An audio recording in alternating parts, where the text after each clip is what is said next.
It's okay, kids. Listen. Oh my God. We're back to disrespecting kids born as beasts. My belief that you belong inside a penitentiary. Yeah, it's getting really nasty here in the Kris Tyson show. Creepy is our word for today. Now, all of you may know the recent disgusting drama about Kris Tyson from MrBeast, because what Kris Tyson did is like the recent addition to the 7 deadly sins. So it's 8 now.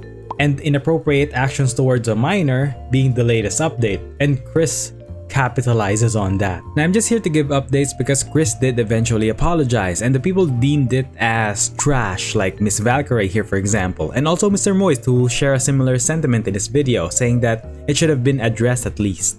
I really don't think you can just say, it's just edgy jokes that are blown out of proportion, sorry if people are offended by it. Like, that just doesn't really work to me. So I think why Kris did not address the allegations, because I think all of what's alleged is true, and admitting to it will make it so much worse. Like, Kris's name will be synonymous to pedophiles if Kris did admit to it. And if Kris did have a defense, that should have been front and center by now, but no excuses for this one. This is straight up disgusting, creepy, and super weird. Like I said in my previous video that I also experienced this kind of inappropriate shit when I was 16, and so that makes it super creepy for me. And unlike Dr. Disrespect, he got MrBeast on his side, and the long-awaited MrBeast response came. And you can pause the video to read his response, but he basically said that he is hiring a third-party investigator to investigate the allegations against Kris. So I'm guessing I was right on what I said in my previous video that MrBeast is not cutting ties with Kris Tyson anytime soon. And if it weren't for Kris stepping away, MrBeast would not let her go, because as you can see in his response that he plans to conduct a thorough investigation before making any actions. And also, like I said in my previous video, that they will not prove that Kris Tyson really groomed the child. I think MrBeast would not allow that for his longtime friend.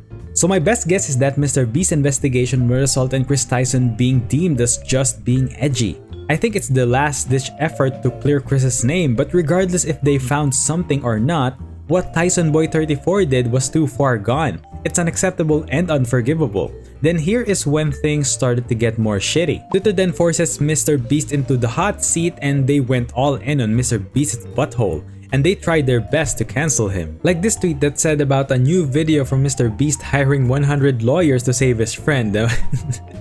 Not gonna lie, that's a good one. And people calling him a coward and why didn't he do anything before. Now you kinda have to empathize with MrBeast a little bit, and I think that this is the most reasonable outcome that he can manage because it's his longtime friend. And I strongly believe that most people, when someone really close to you or means a lot to you is in some deep shit, yeah, most people will not throw them into the sharks right away with no remorse. And this tweet from FaZe Banks utters the same sentiment, saying, imagine this is a weird/hard time for you and people forget that you're a living, breathing human being. MrBeast is larger than life, and I understand why people hold you to the standards they do. But I hope you're doing okay. Can't be easy when this happens with a day one friend. Love.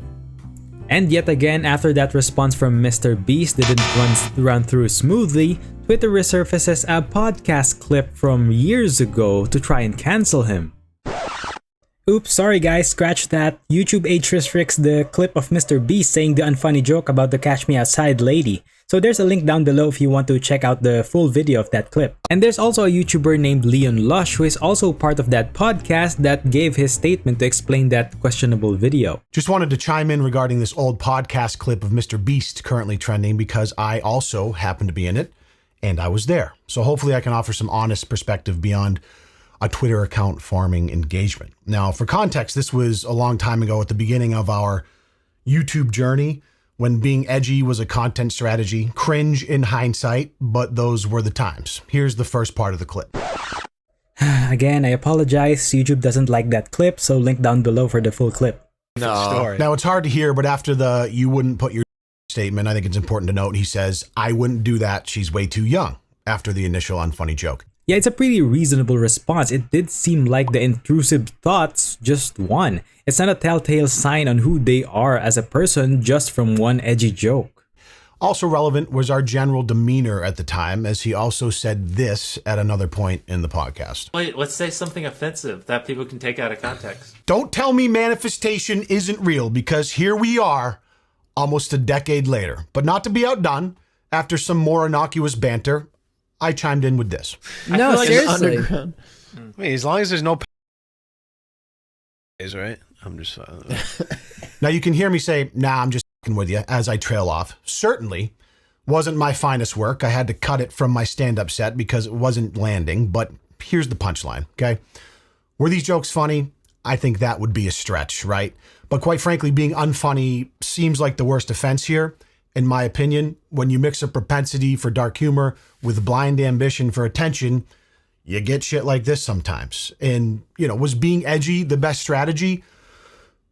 Certainly not, although it did work sometimes as far as getting attention, but it wasn't an uncommon strategy during the Leafy is Here commentary community time period all those years ago. Now, I know there's a lot of shit swirling around the internet right now, but I think it's silly to use this particular clip as an indictment on his character. Feels like a molehill turning into a mountain because of the obvious dynamic of him being one of the biggest brands on the planet. But this is the internet. People are going to chatter. I just wanted to offer some insight from someone that was there. Appreciate it. And also this clip also resurfaced from MrBeast saying the N-word. Selling N-word for $400 money? The most I would pay is like $300. Sorry, $400 is just out of my price range for that type of stuff. N-word, N-word, N-word, N-word. Thanks, Hassan, for the donation. I appreciate it. No more, no, boys. No more typing the N-word in chat. No more cursing. Selling 10 for $69 each? That's a steep price. I don't think you're going to get any sales. I'm kidding. I mean, damn, I don't know how stupid you must be to think that he is being serious with those responses. I mean, I'm not glazing him here, but let's be fair that the ones who should be questioned is his audience because they're the one making those jokes, not him. He just responded also in a joking manner. I mean, he also tried to stop people from typing the N-word in the chat. No more, no, boys. No more typing the N-word in chat. No more cursing. And props to him because you can really see that MrBeast has his principles traced even in his younger days. And one thing you should know about me is that I condone fairness, and Mr. Keemstar's tweet sums it up best, saying, I have no interest, no want, or need to watch the fall of MrBeast. Man has done so much good in this world. I hope accountability can be taken properly and everyone can move forward. I mean, yeah, if you put it on a scale, those edgy jokes from the past would not outweigh all of the good deeds MrBeast has done to the world. But you know what's the only thing that could outweigh all of those? It's what Kris Tyson did, because that's just disgusting and would outweigh all of the good deeds that he might have done in his life. So yeah, I just wanted to make a quick follow-up on this situation, and that may be the end of this drama for now, up until the MrBeast investigation concludes. So that's all there's to it. Thanks for watching. Bye.